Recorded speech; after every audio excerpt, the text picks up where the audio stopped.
Yeah, I was working on my grant, which I had to so many things, and then I had to address all of the Concerns. reviewers' concerns.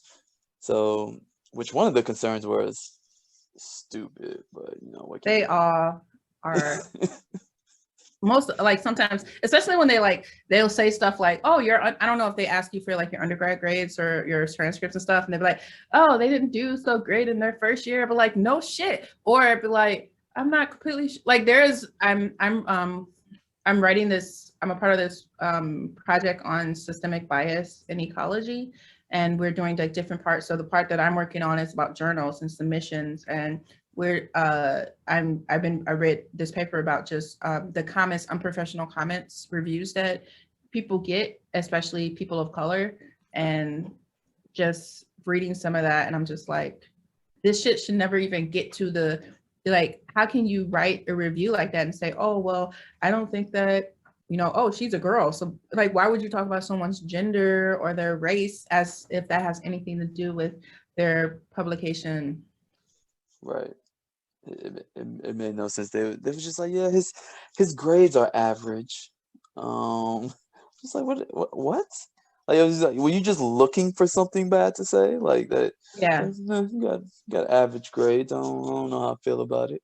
I would rather have someone that like started out with low grades and then went up than someone that always had higher grades, because I mean I'm like, I feel like you're at a standstill. You just can't, like, you're not improving yourself. Or if you Right. just always, or you just went through life with a golden spoon in your mouth. And See, my brother, when he takes on, because he's in his residency, and when he takes on rotating students, he was just like, yeah, I want the students that didn't do well in like school. mm-hmm, He was like, mm-hmm. I don't want the straight A students. I don't want the one who had a perfect grade on their step one That's me with grad scores. students. Yeah, and I want that to be me whenever I get like someone to work under me. I was like, I want someone who doesn't have straight A's, because I didn't, because I know. I didn't have straight A's. Right, I didn't have straight A's, and I know a shit ton of people who didn't have the best of grades, right? Mm-hmm. And or I knew people who had straight A's, and like they they were they just couldn't apply the all of it, apply the knowledge in the lab, like, because there's zero correlation I between the want two. somebody that knows what it's like to fail, Mm, that knows what it's like to have a setback and are able to overcome it. Someone that has been able to always, because I actually had to learn that. I think I was like third or fourth grade. I got my first B, and yeah. I cried because that was the I felt like I was a failure. And then then I was like, okay, I'm gonna work harder. And then like even when I went to college, I actually failed a class and had to like figure out how to change my study habits, how to change things. And that's just a part of growing up. But someone that has literally had all A's throughout, I want somebody that had to honestly, I want somebody that had to work while they was going to school. I don't Right. want somebody that just like went through and never had to work. I want somebody that know what it feels like to have to clock in and clock out, have to report to somebody. Mm-hmm. Facts. All right, let's do the drop.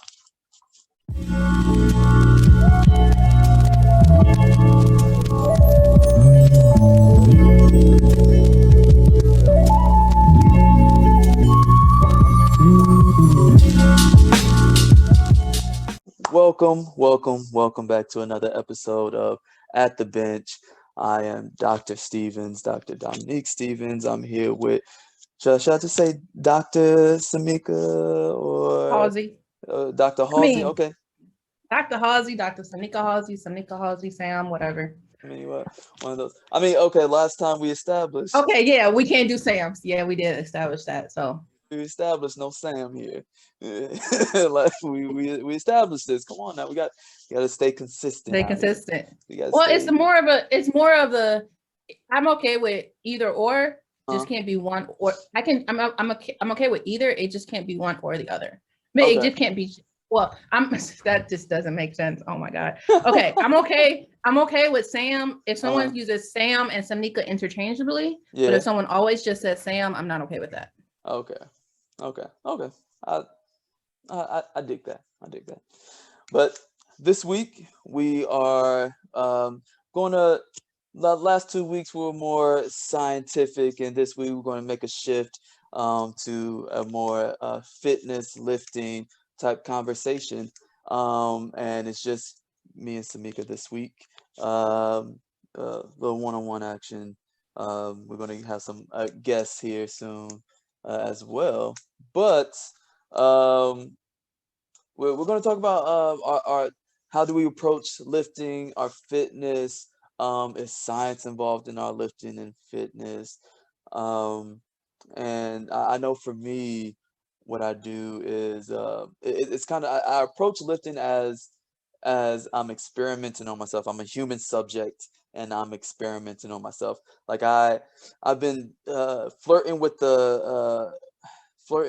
trying to see if I want to coach or not. Because, I do powerlifting and I'm probably not going to go get back into powerlifting or, well, I'm still powerlifting, but get back into competing until one, I'm fully vaccinated. Two, I get into a better gym because like the gym environments are so important, so very important. And my gym environment right now is not motivating me at all. I'm just kind of like, yeah, I have to come here to make sure that I can um, eat what the hell I want, but like, I don't want to like the. I was doing a deload this week, and I was, trying just going light, and this light weight just felt heavy. Like I record my deloads just to make sure that my form is right, but like everything just felt heavy. I'm just like, yo, either my body's tore up or I am unmotivated. And it's probably a combination of both because this past week has been completely nuts. But the way I really approach lifting um, is I experiment. So um, I take I take cues from what worked for me in the past, and I try to listen to people who who's in the fitness game. People who are this is their lives. Like there's some people in the lifting and the fitness game. This is their life. This is what they do. Like, and I try to take a beat from them, see what they're doing. If I'm close with any of them, I'll hit them up on IG or something like that and ask them. I was like, hey man, shoot, what you think about this workout or this accessory and things like that. But I try to kind of experiment on myself, and which everybody should do. And you can't just I feel like you can't just trust anybody with your fitness goals because not everybody has your best interest at heart. But like when I approach lifting, I know that it's methodical, really. Like you have to go up. What do they call it? Periodization, if I can speak. Um, and just kind of going up little by little. Um, or is it called something else? Maybe I'm getting the name wrong. I mean, like do a pyramid, like It, a I guess it's pyramidization. pyramid. Pyramid. I don't. Okay. Yep. I don't know. Let's But Google this since we have computers. we have technology. We have the technology. We can do this. But yeah. So I go up little by little. What Apparently, pyramidization is the process or result of pyramidizing. what does that even mean? You're not supposed to use the word in the definition. Um, That, there's some that makes stuff about chemistry. okay. Well, I have no well, idea. yeah. But what I do is I go up little by little, and I'm not making huge jumps, but each week, but it's like 20 pounds each week. I'll make a jump 20 pounds of weight each week, and um, try to go up slowly to not trying to shock my body. That's that's not something I'm trying. Progressive overload. I mean, what is that what you're saying I'm trying to do? No, that's okay. That was the word that I got when I was saying what's the best way. to lift heavy, but um, they said the most effective way to achieve progressive overload is just to lift heavier weights, which no, that makes it sound so simple. It's so much not that simple. It's like you just Yeah. have to lift heavy. You just gotta will yourself to lifting that heavy weight. This is what you need to do. Lift heavy and it'll be all right. It'll all come together. That's how that works. I was like, I don't think that's how that works. Now I I don't really know. want to know what this word you're trying to find. Oh, Don't worry, I'll find it. I'm sure. I'm But sure. go ahead. No, so but yeah, so like currently because I'm not in grad school anymore and I'm sort of a real person. Um and so I do because I was doing 5 days a week and I know that was oh, at one point I did six, but like that was running my body way into the ground. Five was actually doing the same, and come to find out that I was just doing too much. Like I was strong and I was getting stronger, but I was doing too much. I wasn't. I was trying to work hard and smart at the same time, and they sometimes they both don't correlate. So what ended up happening, I go down to a 4-day week. Um, I squat. So I do Monday squat, Tuesday bench, Wednesday rest, Thursday deadlift, and then Friday is a SBD day. But they're variations of the three lifts. And I don't even deadlift on that day. I'll do like a hip thrust or something. So a variation of the three lifts, but it's like light, light work. So I'm not like I'm not killing myself. I'm not trying to kill myself. Like I was like, you know what, this is a hobby. And granted, I love competing and I'm strong, but like this isn't. I ain't making money off this. Basically, is what I'm getting at. Like money isn't being made. So, but that's usually how I approach um lifting in general. Just like I just go in there, do my thing, have fun, but like have a plan. Some people like to go into the gym and wing it. It was like, hey man, we'll figure it out when we get there. I was like, you know what, man? At least you're going. At least you're getting in there. Good for you. Good for you. How do you approach the gym? So similar to you, I was when I was thinking about this question, I was like, I kind of approach it like the scientific method.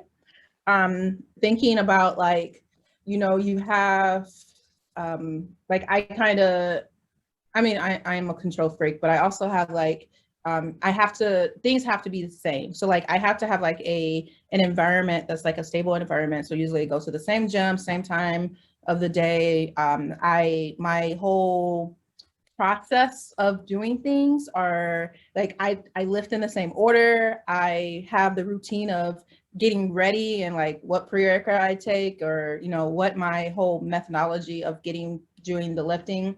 And then of course you have that repetition, making sure even making sure like I have proper form and things like that. Because I don't want to hurt, like I'm lifting, I don't want to injure myself. I When you were talking about like you're just powerlifting and like you're kind of like thinking about going coaching, I've been thinking for like a couple of years now about actually competing powerlifting, but I don't want to lose the fun out of actually lifting. Okay. I because I like I can be like a competitive person, so I feel like if I might like start competing, it might take the fun away from it. But then there's also the whole thing about the singlet that I just don't necessarily really want to be.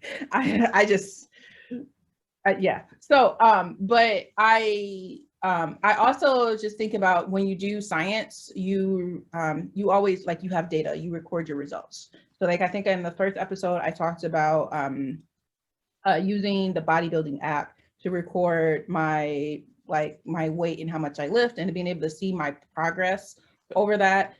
Before I was using the bodybuilding app, I was actually using StrongLift. So like at one point when I was really trying to get longer, lift heavier, and I think it's actually called progressive overload. But it's like when you like add 5 pounds each day, and then if you can't, and you do like 5 reps of 5 sets of 5 reps. And if you can't actually make it, if you do make it, you increase your 5 pounds. If you don't, you do like a 30% deload. And then you just do the big, there's like 5 lifts you do. You do, the bench, squats, overhead, I think it's overhead. And then it's also barbell rows and then deadlifts. So the deadlifts, you don't do 5 reps. You only do, you don't do five sets. You do 1 set of 5 reps. But that's kind of how I got myself to be stronger. So then you do that 3 times a week. And then on the alternative days, I would do like accessory stuff. So like with cables and machines. Now, when you think you lifted too much when you were going like 5 weekdays a week, but you also lift way heavier than me. So I tend to try to go every day just to keeping that mentality. And I'm actually like glad that I've been regularly, like I am fully vaccinated now, but I've been trying to get myself back into the habit of going to the gym. So I've actually been going to the gym regularly for a whole month, which I'm really excited about. But I tend to do, I alternate. So I do like one day is like backs and arms, one day is leg day, and then one day is chest day. So I hit all of them twice a week. And then usually on the Sunday, it's like my just maybe cardio day or stretching or just like a kind of like a deload. And then I typically do like a 8-week circuit of like do things for 8 weeks, and then I take a week to deload, and then I start over again. But I feel like I don't experiment too much with I might experiment with like maybe adding different accessory extra like things to try to, depending on where I feel like I might be weaker at. Like I've had knee issues and even lower back issues. So there's like certain, like I start doing like band exercises, or even the gym that I'm glad that I get to go back to. They have chains for their, they have chains. So you can put chains. I started doing squatting with chains or doing box squats. So you actually like having the box to stop at and things like that. And then they also have like they actually have like a hip thrust machine. They have the one where it's a sissy squat. So you actually put your sissy squat. Sissy squat? Yeah, it's like I think it's sissy squat. Well, it's like where you put your legs in the thing. So you like squat, but it's like it holds onto your ankles. So you put. I don't think I've ever seen that. So it's actually a. Now I have to look it up. Like, what is that? Okay, sissy squat. That's literally what it's called, a sissy squat. Yeah, when you were saying, I was like, I'm pretty sure that's the name of it. Yeah, well, because I've never heard it. Sissy squat bench. Okay, all right, that's interesting. Yeah, so it kind of like helps you target your hip flexors, and then it makes it where you're like your legs are together, so you're not like it's just yeah. I guess I've seen it in the gym. Like okay. I've seen it in the gym quite a bit. I just didn't know that it was called. Is what it's called that? Yeah. Well, it's kind of like my homeboy calls the abductors good girl bad girls. Like that's that. I was just like because he used to train me when I first started getting in. Well, when I first became like a national powerlifter. And I was trying to remember like which one is one of them I don't do. I don't do the good girls. I only do the bad girls. So I mean, if we want to, listen, I don't do good girl. Only bad girls out here. All right, bad girls club. But like no, and he put it in my program, and he was just like, yeah, you got some good girl, bad girls after deadlift, and I'm just like, what the fuck? The fuck is that, sir? Like I don't know what that is. Is there a machine actually called this? Because if there is, then I just don't. Like, what are we doing? I'm pretty sure there's better names out here for these, but that's whatever. That's what it's called. Yeah, I'm wondering why people called it the sissy squat. Yeah. See that because if that is that the actual name Mm-hmm. for it? Oh wow. Okay. It's the top exercise for building quads, working your hip flexors, and strengthening your core simultaneously. Mm. See, I heard there's a, oh well, that's true. See, and then accessories are extremely important. But then I get into this like into my head mentally, like, okay, am I doing too many accessories? Do I need to back off on the accessories? Because I know, so my workouts are depending on the day and depending on who wants to talk my ear off that day.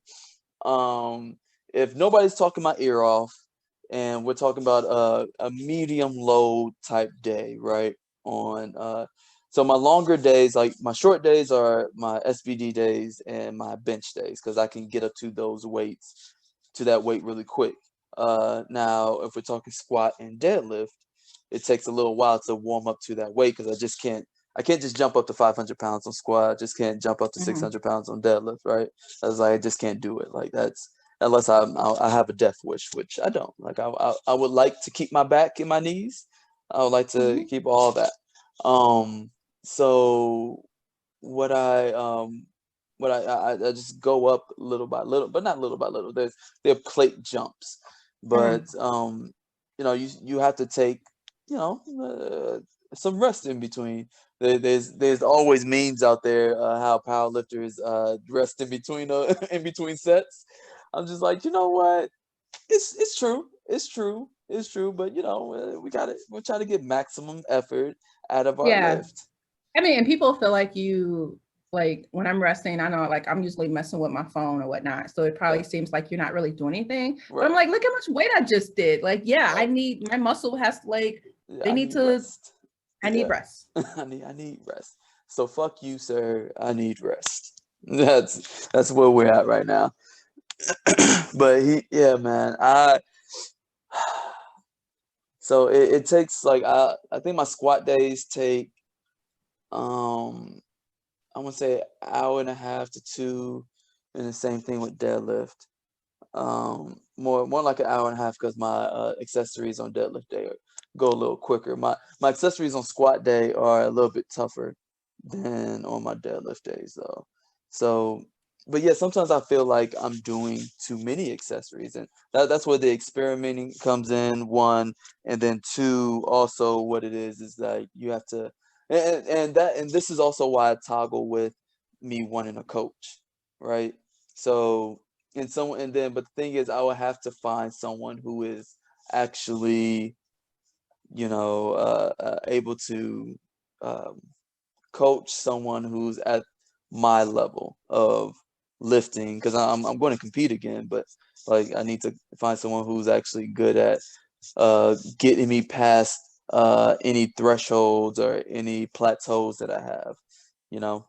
So, and sometimes I see some lifters, and I'm just like, man, I wonder how many accessories do they do, like, because I follow people who I compete against, and they just get in all the time. They got strong during quarantine, man. I'm pissed. like But they like had access to equipment. they Shit. did, man. They did. I'm like, you got to be kidding me. How you got a 500 bench? Like, how did man, like I stopped at like 460, and like there was nothing that I could do, because I'm stuck in this basement. But they somehow got a 500 bench, and now Like with I'm my so behind. I can't get past 185 on my bench because uh I don't trust nobody to spot me. Like mm, I just can't have no random person at the gym spot me. And then yeah. like the few people that I used to work out, they don't know how to like they'll touch the bar before I tell them to touch the bar. Like they'll like mess up it. But and then even when I try to when I go to Detroit, I can't even bench more than 135 without some dude trying to help me. But yeah, I just can't get past. I wish I was in Chicago with my best friend and his brother, because they knew that like that's when I really got started lifting. And my best friend brother was the one that was like we would go to the gym like 4 o'clock in the morning before he go to work, and he's the one that actually got me to lifting heavier than I was lifting. Because he'd be like, no, you could do this, you can do a 50 like 50 pounds for like one hand row, and I'm like, Excuse me. you And then I do it, and then the next day the next day I cussed his ass out because I couldn't get out of bed. I'm like, yeah, I could have did it. Do you know what the fuck is going on? I should hit by a Mack truck. But yeah. So do you know what you just did to me? Like, dude, oh my God. Yeah, yeah, I feel that. But that's also an important thing about hitting the gym though, or how you approach the gym because like if you don't have um that support system or that mental like, oh, I'm gonna be in here by myself, not talk to anybody.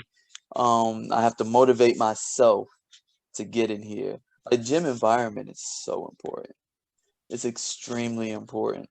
The only reason I go to commercial gyms like I use just because they're cheap, like $20 a month, Like I was like, okay, I can do 20. I can do $20 a month if they have everything I need. Like whenever I get up to my higher weight and deadlift, yes, I run out of room on the bar, but like, I'm still getting um this gym, this pretty decent gym. No, everything that I need is there, for a cheap price. But the environment isn't like, because I used to when I lived in Atlanta, I used to work out at a powerlifting gym. I forget what the gym is called now, but I used to work out there, and it was nice. And the gym, it was a garage gym. It was in like this industrial park. So like basically you lift up the bay doors, and there's a whole gym in there. Like it had everything you needed, but it was just like it was made for hardcore lifters, power lifters, weightlift. Ali. I think some ollie lifters, but mostly it was a powerlifting gym for the most part. I mean, it was And basically a gym where no random person would like just drive by and say, "Oh, there's a gym. Let me go to this gym." It's like you had to know somebody that knows, so you know that this is a powerlifting gym. yeah, this gym is legit. I know one of those And in yeah, Detroit. I mean, well, it's not in Detroit; it's in the suburbs. But yeah, you like everybody that's a member actually has a key to it, so they can go anytime they want. nice. Or you can, or if you bring a guest or whatnot. But I was like, I don't live there to like get a full membership, so I only can go when my friend is gonna go. Yeah, So, but it's yeah. cool. Oh, that's dope. But yeah, so that environment, like it really pushed me. That environment really pushed me, and having like, and the thing is, the reason why I didn't go and find that environment when I was in grad school is because the gyms that I went to were like, so there's a difference between the franchises and the corporate Gold's gyms. So the franchises, they can do whatever they want with those gyms, right? And so the gym that I went to was very much like they expanded the gym. They did some construction. They made the gym bigger, and then they basically made a powerlifting section. And they had kilo plates. They had competition racks, all that, benches, all that. And it was nice. Oh my gosh, it was nice. Like I see my friends who live there now, and I'm just like, I wish I was still lifting with kilo plates. I still wish I was doing all these things, but I guess I had to move on. But fuck. So, but so like now I'm just like, all right, well, and now I have to find an actual powerlifting gym. But the thing is, also, so Texas is big on powerlifting. Yes, like a lot of the strongest people are in Texas, like especially in my um It's like the Houston area. I mean, I know a lot of people I follow that are in Houston that are yeah, powerlifters. yeah, the Houston area big time.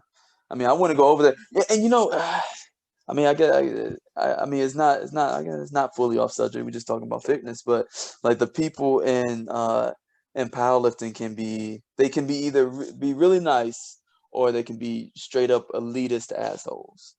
They was like, "Hey, look, I'm better than you," and I'm just I like, mean, shit, you can bench. You can bench but you know what's crazy? I'm just like, yeah, you better. Okay, I'll be like, I was like, but I guess for me, it's a little different, right?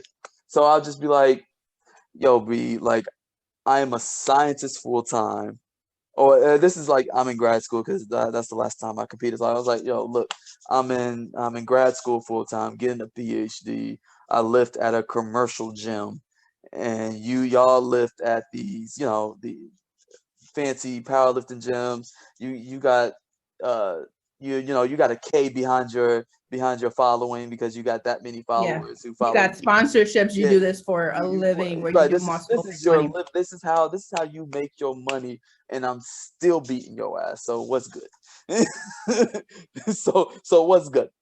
Like I just want to know what's good. Like so, I mean that's and some. I mean honestly, man, like a lot of them are like they sometimes they want to be like I remember going to competitions and people being like, yo, yeah, you that dude. I found you on Instagram because they don't know my name. Like it was like, yo, who's this random person? And it's like, oh shit, Mhm. he can lift, and I barely like post my videos, and when I was posting, I posted on the Scientists Who Lift page, but like they just be like. And she's like, yo, who's this dude? Who's this random dude? Like nobody knows who this dude. Like who's and they're like their Instagram stalked me, man. I'll get stalked on Instagram. I'm just thinking like Superman, where they don't know that you Clark Kent. Like they like, oh, like because you just got like two personas. You like y'all can't figure out who I am. Right. I mean, straight up facts. Straight up facts. Like and no, I just and it's always funny because I feel like I will never because I'm so different. I'll never be in there in that realm with them. Just because I guess I don't fuck with them like that anyway. Like I'm just like, yo, I'm not gonna I keep mean, you're not scaring. gonna quit science to Right, right. just lift. But also that brings me to another point. Uh, there's some people who have. There's some Quit people who science to to like take to put lifting to do lifting full time or like be a sponsored lifter or a sponsored athlete full time. And I look at that and I'm just kind of like, oh, okay, that's what we're doing out here. I yeah, I don't know. Like I don't nothing against them. I'm not gonna put anybody on blast because I've seen. I don't know if they still follow me. Well, there's actually one person who doesn't follow me anymore. But we can get real we can get real petty and messy on this podcast, but might as well not do that. Uh, we might as well not do that. But I seen one girl who like went from maybe a couple hundred followers or something like that, and then she started lifting, and she started lifting like she's strong, she's real strong, and then now she has like 25K followers and stuff, and blew up on the powerlifting scene, right? And like at first I think she was in school getting a PhD or degree, and but after a while she stopped posting about that stuff. Maybe she's still doing it, who knows? But she stopped posting about that stuff. It was just powerlifting, and like she didn't post that she graduated. She didn't post that she, you know, still doing the science thing. And I was like, man, I don't know if I could quit. Like I love fitness and I love lifting. Love being a strong person, but science is my passion. So I don't know if I could get rid of science to because like, oh, I'm a decent lifter.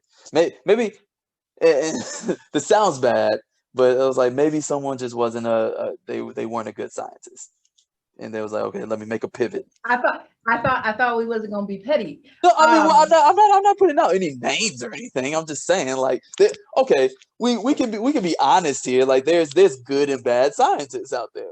I mean, yeah, uh, okay, yeah, that either is you're good true. at what you do, or you're not so good at what you do. Yeah.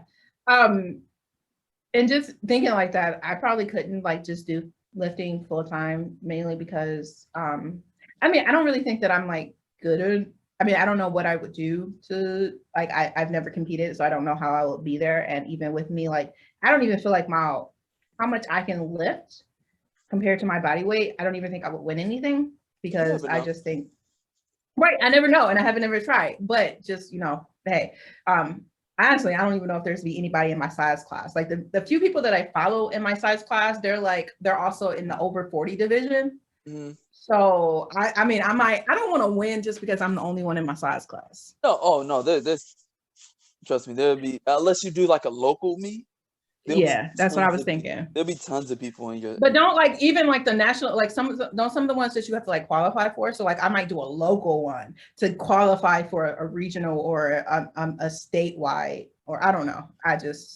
can I haven't really thought seriously about it. right. So the only ones But that you really have to qualify for is like invitationals or national and international competition. okay, Everything else you can just sign up for. okay. Everything else, regional, Still, state. still, still, still thinking about that. Like we talked about last year. Well, not last year. Last podcast about the with my students why they can't follow me on Facebook or something. I don't know if I Yeah. want my students seeing me in a singlet. So we just, whatever. But just thinking about that, I kind of like I like lifting because lifting allows me to like kind of like in essence kind of turn my brain off. Mhm. And I couldn't imagine turning my brain off 24/7. Like I need something to like stimulate me. So that's why I Yeah. lifting is fun, but I feel like if I even though like science is fun, but there are times in my job that I like hate. Oh yeah, for Like sure. right now I have to like grade 60 exams. Um, because I'm like, oh, there's parts and I want lifting to be fun.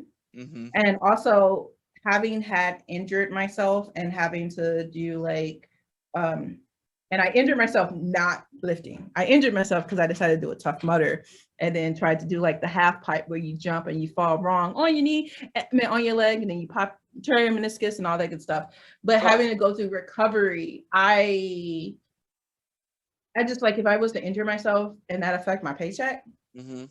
like I just I can't get down with that. I need like I was like I need a paycheck that's not dependent on me being able to like physical like even if I was like in a wheelchair or something like I could still um do my job and with my job like I have insurance that if I do can't do my job they'll still pay me 70% of my paycheck. I don't think you can get insurance. Well, there might be a way you can get insurance if you're like a professional lifter, but then you have to reach a point Well, I for don't think that. so. Like especially in powerlifting, there's not any of those guarantees or any of those insurance. Like you don't really have insurance. You have to. Right. So I'm sorry. I don't.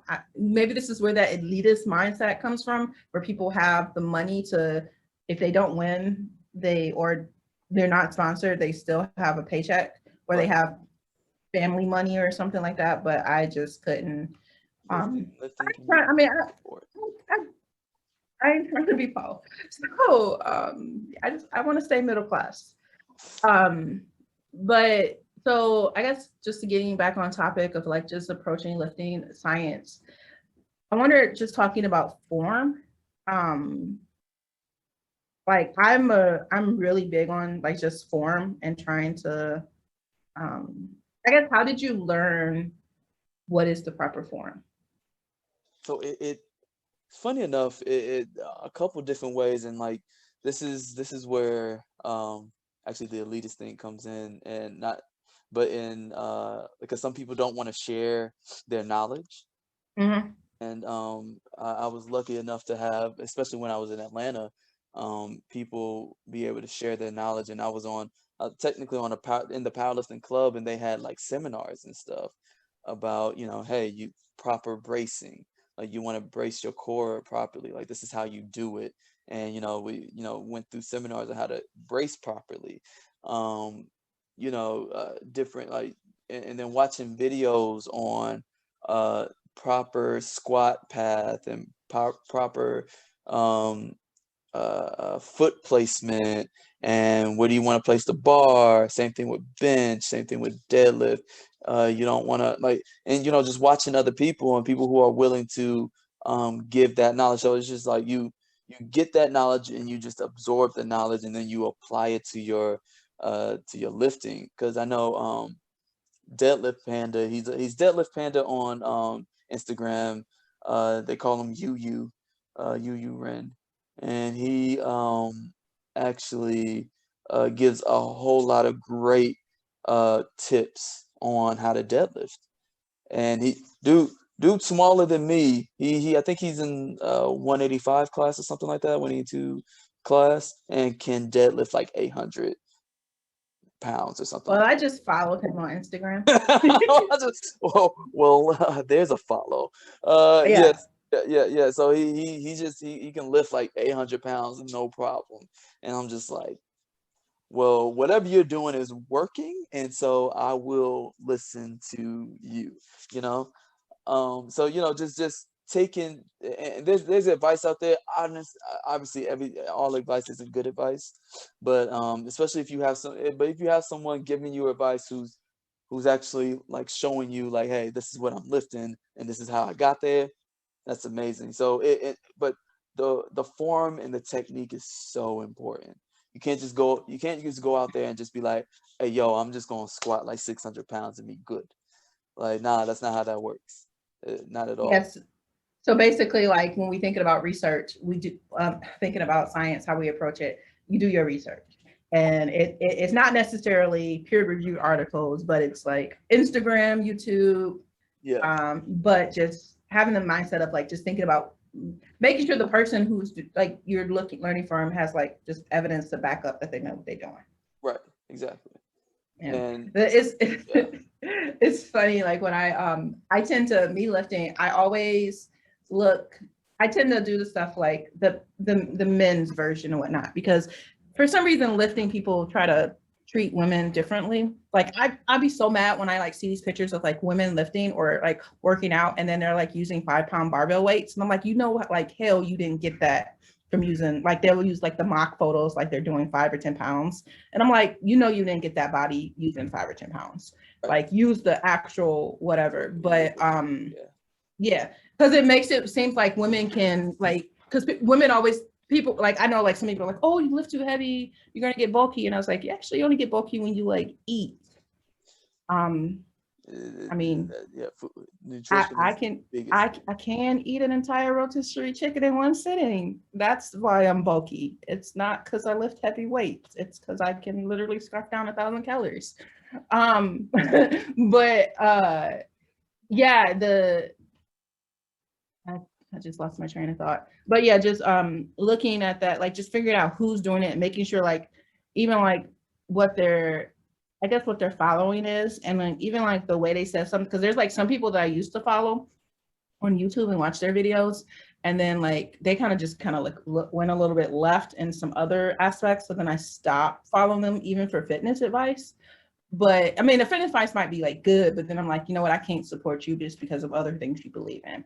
But Yeah, I think like definitely like YouTube videos, or even like again with like I really love bodybuilding.com, even though I don't consider myself a bodybuilder, but they literally have videos for every single exercise, and they also have like men and women performing them.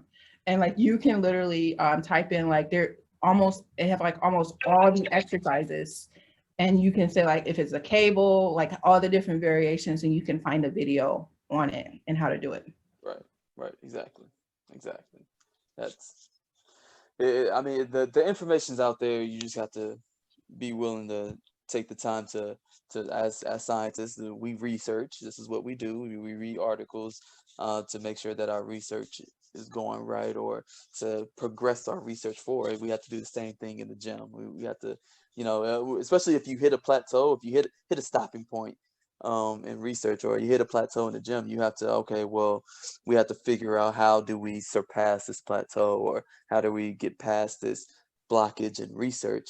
And people have done it. So the information's out there. You just have to go get the information, and from credible sources. I think that might be the hardest thing, credible Yeah. sources, because there's people out here doing the most, but just like, I mean, and you got to have, sometimes also what helps is having the right environment or right people around you who's in the field or who's in, because there's nice people in the fitness world who are willing to give you like don't take advantage of it, but they're willing to like give you some free advice. You know, they're willing to be like, oh yeah, you want to do that, or nah, don't do that because that's just bullshit. You know. So you mentioned plateau. How do you know that you reached a plateau? Because I know a lot of people are like, oh, I reached a plateau, like either in lifting weight or losing weight or, certain aspects. Like, how do you actually know that you've reached a plateau? Because you're doing the same things and nothing's progressing forward. So like say you're not losing weight anymore, or you can't lift or you're not lifting any heavier. You can't get this past you can't get past this certain weight of lifting. So say you're squatting 300 pounds, I can't get past 300 pounds. Like what? No matter what I do, I can't get past this. What the hell? And that's how you know that you've hit a plateau. Um, I mean, and then there's also like this hitting a plateau, and then there's your body just needs rest. So there's a combination of the two, but mostly if you're resting your body properly, then you just hit a plateau, and you're not shaking things up enough. That's pretty much what that boils down to. So, well, that does answer my question. I guess I was thinking a little bit. I'm sort of going into professor mode a little bit. But even before you even get to how do you know you hit a plateau, or how would you even realize that you hit a plateau? How do you First of all, realize you see if you can answer this. that? How do I realize that I it doesn't hit you initially. It doesn't ever hit you, and like you don't get to a place and be like, oh yeah, I hit that plateau. Like you don't know that you have until like it's kind of messed up, but like maybe a couple months down the line, you're just kind of like, wait. Okay, let's just think about science and what do we do in our process of science when we're doing experiments or conducting the scientific method? We're recording our results. We have data.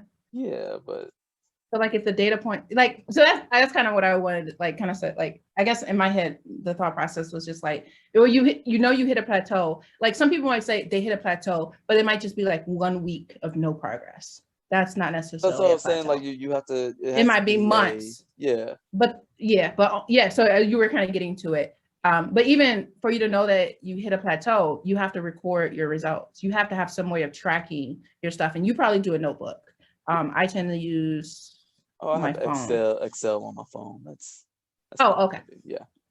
I know a lot of blower lifters. I see they have like a book and they have everything written down. But you can like use apps or you actually use Excel. Oh, Well, I'm no, here. well, it's a what is it's like it's called Sheets. Oh, okay. Google the Google thing, the Googles. Okay, Google Sheets. Okay, yeah. But yeah, just I was just thinking since we're talking about just approaching it, just like you need to record what you're doing. So the only way you're gonna know that you hit a plateau is if you see that there is no progress in your think because sometimes your mind can play tricks on you and you can think that you're hitting a plateau, even though you don't have actual like evidence to back it up. Right. But having to have evidence that you've hit this plateau and then trying to figure out like maybe where you went wrong. You might have to deload, you might have to recover. Um, you might be trying to go too fast. Right. If you're like collecting the data and you see like you're kind of like doing linear, you're like maybe you need to like lower that slope a little bit because maybe you're just increasing too much weight. True. I mean that's. I mean I guess that's just me assuming that that if you know that you're hitting a plateau, it's all about knowing your body well enough. Mm-hmm. Like a lot of people don't know their body. Like if you go into, especially like if you go into like getting a coach and you don't know your body well enough, then you're not gonna progress at all. But knowing your body is so important, especially if you hit a plateau, because if you do hit a plateau, then you'll know what to do and how to like get past it, or then you can start doing the research of figuring out how do you get past this plateau. But yeah, the plateau thing is um some people, especially when it comes to the gym, they do like so this dude at my gym came up to me after I got done deadlifting, and he was just like, "Yo, man, you lift so much weight. I'm trying to get there. For some reason I can't, get past this amount of weight, right?" So he's basically hit his peak. He hit a plateau, and I'm not stingy with the knowledge that I have. So I'm just like, "Hey, man, like this is what you want to do," because he told me what he was doing. So what he was doing was he was basically maxing out every week.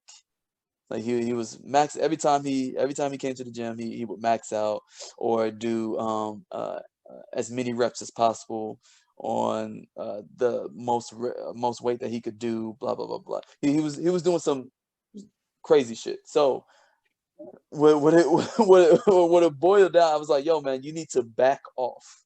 You need to back off of that weight. Do sets of like 5 or something, and back off of that with like 4 sets of 5 or something, back off of that weight, and then you Mhm. can progress up, like progress slowly up, and then you might see yourself breaking into um, new numbers." And I think I didn't see that dude for like some months. It had to be some months. And then like because I came in at an awkward time one day at the gym, um, and he found me and he was like, "Oh man, like the advice that you gave me worked. Man, I'm doing what you said and it's really helping."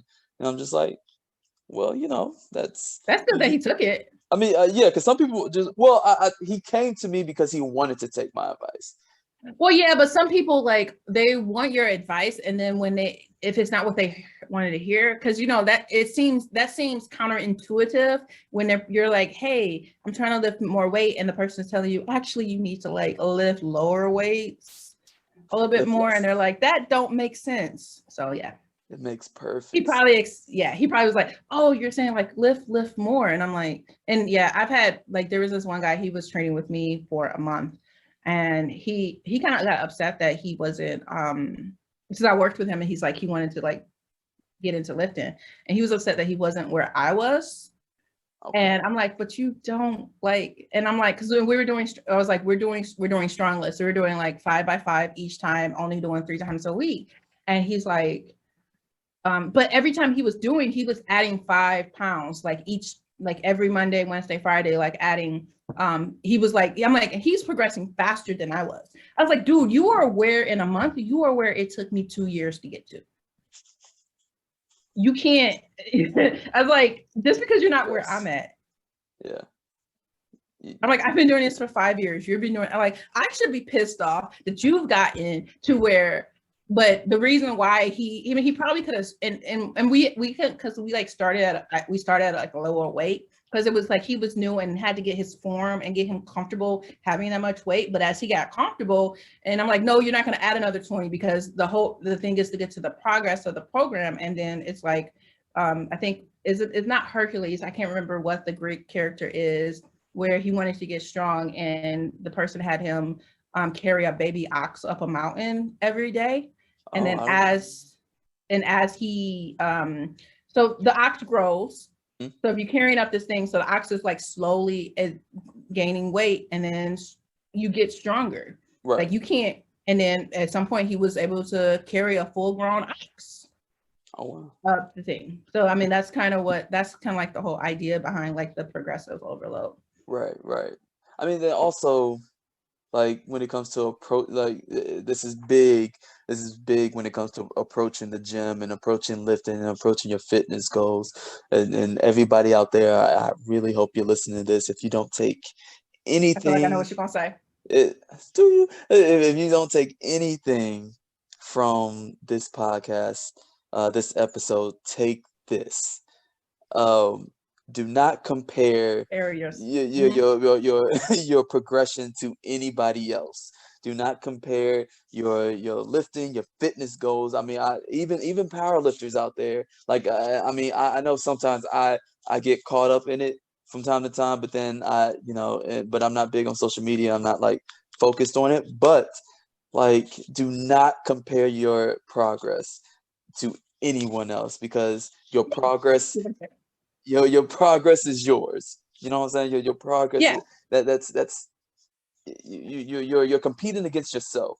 And funny enough, I got that advice when I first started powerlifting in Atlanta, from this guy who was like he was like one of the best lifters in this in Atlanta, and then well, in I think in this federation, really, he was one of the top lifters in this federation, and he was just like, he was like, "Don't worry about beating me. You're strong, but worry about beating yourself. Like compete against yourself. Try to get stronger for yourself every single day." And like at first because I was real I just got done being a student athlete, so I'm just like, what, bro, I gotta beat you, what you mean, like this is a competition out here. But no, but he was right, you have to compete against yourself, because guess what, you're not going face to face with the dude, like you're just going face to face with yourself, like you are like there's no one else out there on the platform but you. They're not Yeah, trying. like you can aspire to be that person. Like you can aspire to get to where they are, Right, but your journey will be different. right, And though that kind of makes me think when I was like, I don't necessarily know about powerlifting because I want like competing because I kind of like I want to win, but it's like, yeah, I mean, I like having trophies and medals and things like that. I think there's something with a sword, but or maybe that's that's bodybuilding. no, oh well, that's bodybuilding, and depending on the federation, because I think Okay. USPA gives out swords, but I think it Okay. depends on the state. Sword. I actually had a dream about like where I won a sword and I had it like displayed like the headboard above my bed or something like that. I just think I want a sword. But yeah, you just aspire to be other people. And like I mean, I think I told the story about the dude that was trying to like compete with me and like to get to that. Or just like when I went to in Detroit, like I go to Powerhouse, which I mean, there's a lot of like old heads or whatnot that they lift and it's mostly like a bodybuilding gym, but they also like lift heavy. And like this dude was literally he was like he normally come in and he do 225. Like they do like no warm ups, just straight, just to put 245s on each side and then do some of those. Don't even go down like parallel or whatnot. And then I come in and they're like, oh, okay, this chick is, when I came in, they're like, oh, because I like usually warm up. So just the bar, then do 95, 135, 185, 225. They're like, oh shit, she doing 225. Oh shit, she adding the extra 50. Now she oh no, I gotta try this. And then they just getting, I'm like, and then they're like, oh, I want to try it. I'm like, why are you gonna try it? Like you was doing the thing before me. So you like already cold because you haven't did anything for the last 30, 35 minutes. You've been doing chest or something. Right. And now you wanna, I'm like, you gonna hurt yourself. And I mean, he didn't hurt himself, but he was sore the next day. Right. Right. Doing And the I'm just most, like, that toxic masculinity, man. Also, I want another PSA. Like, if you're gonna go to the gym, please don't be these douchey guys, like especially the guys in the gym. Please just worry about yourself in the gym. oh, Worry. another PSA. Guys, stop hitting on girls at the gym, please. Because first of all, your corny ass flirting lines don't work, especially if you do. There's so stupid shit that guys have said to me at the gym, and it's annoying. Yeah.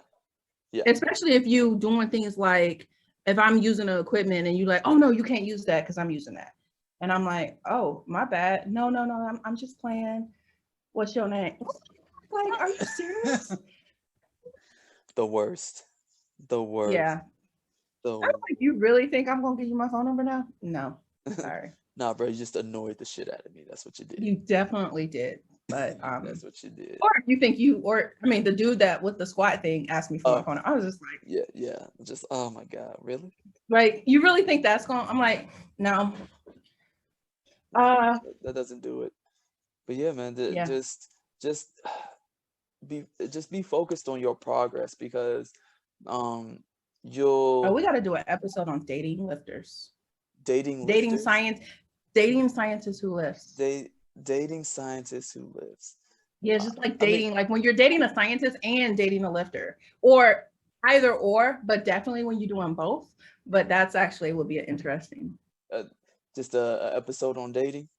episode on dating. That an episode on dating, actually, that people might like that.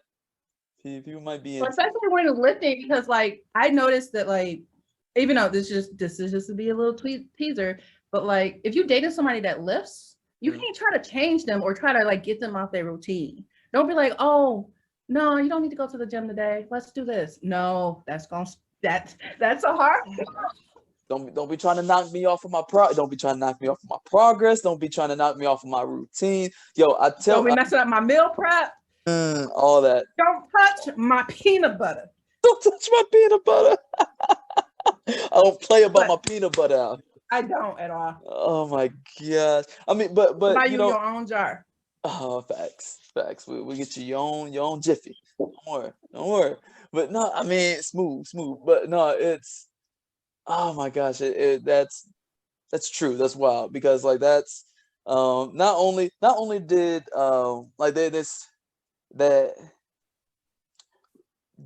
when you're dating like a lifter, like especially who's a scientist, like especially like to bring the pandemic into this, especially during the pandemic, like it's so hard.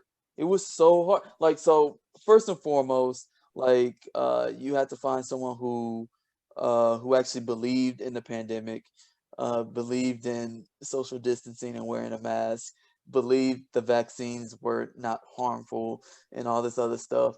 And I'm just like, I didn't think it was going to be so hard, but we live in America, so fuck.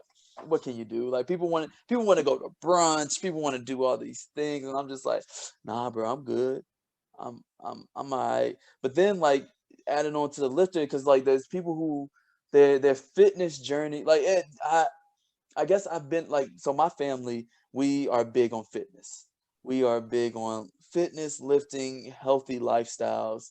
That's how my family is because my brother's bigger than me. My one so I'm the youngest boy, so my brother above me, he has arms way bigger than me.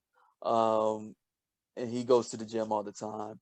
Uh now my brother above that, he was in track, but then he kind of got lazy and fat. And then my oldest brother, yeah, I'm just being What? honest. I don't know if he's gonna see this, but my oldest brother, he was like this all-star football player, but shit happens. But he works out. He has he still runs and lifts and everything like that. And then my little sister, she's a uh, uh, ph- physical therapy assistant, and then she Mhm. trains people as well. So she's all about she has her little fitness brand, K Slay Fitness or whatever, and like she does her little thing, right? So like and so my family's I've just been around fitness all my life. So I'm thinking like as I'm going through life, I'm like, everybody's gonna want to go to the gym and be into fitness.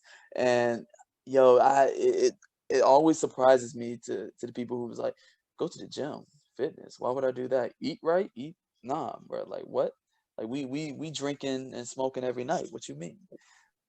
Like that's and because I don't drink, and people's like, "Oh, why don't you drink?" Well, and it's funny because people's like, "Oh, it's because of your fitness," and I'm just like, "No, it just doesn't taste good, bro. I don't like it.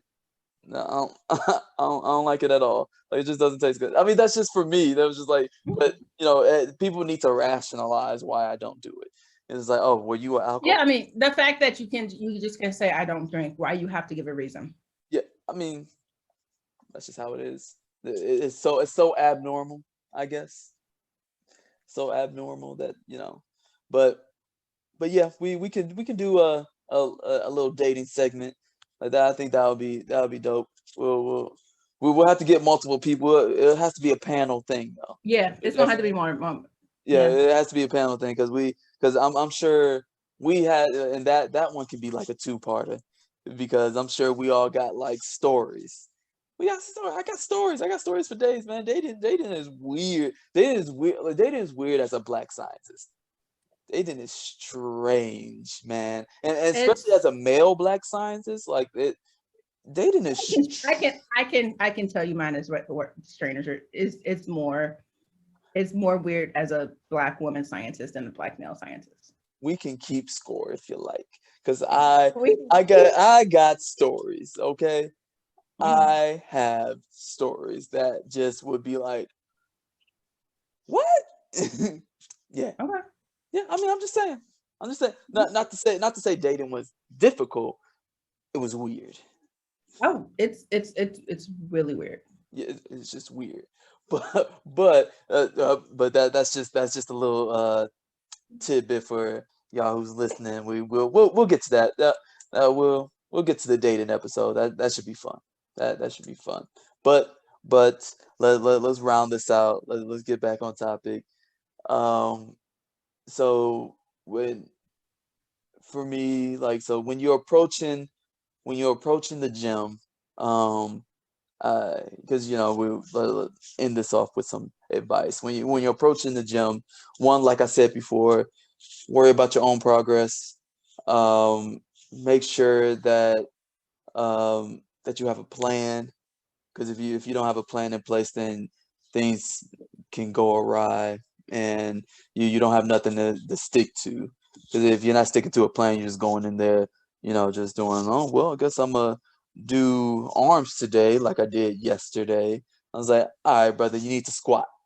Leg day is important. Hey, Yeah, everybody out we there, do not. leg day. You're not unless you live in California. Leg What? day is important. No matter where you live, Well, I mean, because you those are never skip technically leg those are day. the ones they don't. They. I mean, I don't have care. you ever been to California? Only once. Apparently, they skip leg day. Dang, They skip. we needed to ask Kojo since he in California. Do they skip leg day? Ask Kojo. We'll ask him. He'll comment on this. It was like, yo, dude, y'all skip leg day out there, bro. Like we can't be skipping leg. I know some people who do. Deadlift Pandas from Cali. Okay. Yeah, so boom, and I know a whole bunch of powerlifters from in Cali. I mean, some people consider deadlift as backs. There's some leg in there, Yeah. a Okay. little posterior chain there. You know what I'm saying? There's some legs in there. Um. Also, like when you not to skipping leg day. Also, you got to focus on the interior and the posterior. So Hmm. don't just focus on the quads. You gotta especially for the most of women, you are quad dominant, so you gotta focus on the hamstrings or you will tear something.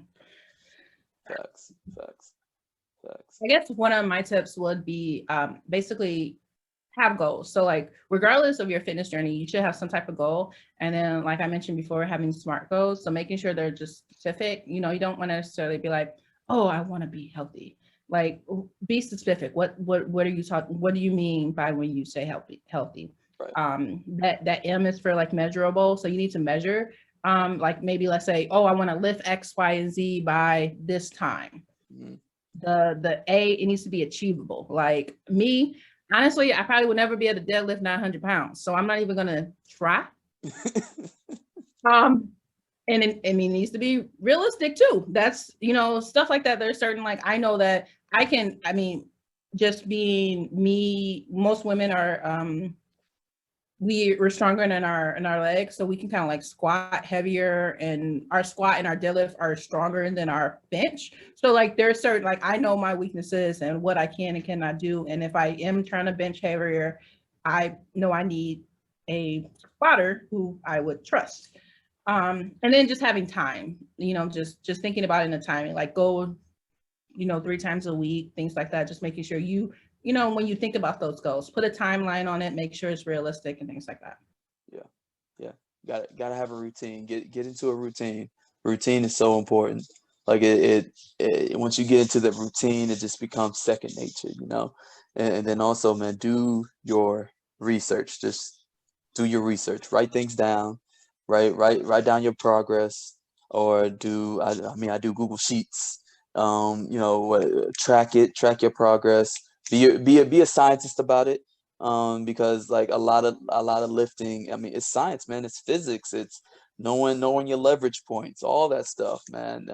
Technique and all that. It's important to know. You can approach it as science, but you don't have to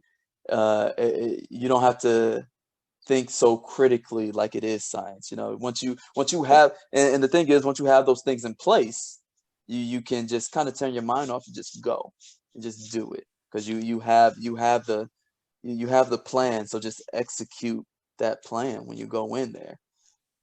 Yeah. Another thing that we really didn't touch on, we kind of went on a couple of tangents, but just nutrition. You have to like working out, especially if you're lifting, you have to pay attention to your nutrition, like fueling your body. Like me, even though I typically do low carb, I will eat carbs when I'm doing leg day. Or if I'm doing like a really heavy day, I know that I'm gonna eat more of that. I try to track. I'm not as meticulous as tracking my calories, but thinking of when Don was talking about like, it's like you can get to the point where you know it, so you know how much is a portion and know whatever. So like I can prep a meal and I know basically how many calories something is based on, because I've done it so much, I've measured, and so I don't have to measure every single thing. I know like, okay, this is about 400 calories of chicken or whatnot.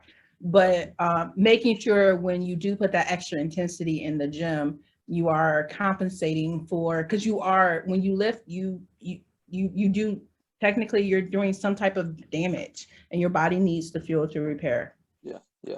I mean, that's completely important, and I think we should do a An separate episode podcast on on nutrition nutrition. and get someone who's like a nutritionalist in here. You know what I'm saying? Like someone who this is what they do. Nutrition is what they do. You know what I'm saying? I mean, I'm yes, we trying to think have. if I think so. If you know someone, I think That's I what I'm know trying to someone. think. I think I know someone on Okay. my on the Scientists Who Live IG who's pretty big. Like he's so he's always calling out people for their nutrition advice, and it's always like nutrition bullshit. Like they're just like, yo, that's not like sugars and stuff like that. Like saying how bad sugars are when you actually need sugars for your body to operate. I mean, if anybody has taken a biochem class, you know about glycolysis and gluconeogenesis. So, but you know what? Yeah, I'm not. you just want to have some fiber so your body doesn't like take up too much of it, and then you end up with diabetes because you get insulin resistant. Yeah, exactly. Look at that. But yeah, I mean, The science I of mean, it. listen, bro. Like And y'all we don't think started science is we in this. right. We started with lifting. We ended with science. That's what we do as scientists who live. This is what we do. All right. But hey, listen. I thank you guys for tuning in to this episode. It was a really great conversation. Thank you, Samika. I appreciate it. I appreciate you joining in, tapping in with us. Uh, those what are those rooms called that you when you tap in? It's something new, some new clubhouse. You tap in on Oh, Clubhouse. I feel like one of those dudes. I've never been on one. My little sister has, but you know okay. I've you heard about tap it. I in. haven't tried it. Yeah, you tap in. But hey, listen, thank you guys for joining us at the bench. We'll see you guys on the next episode. Peace.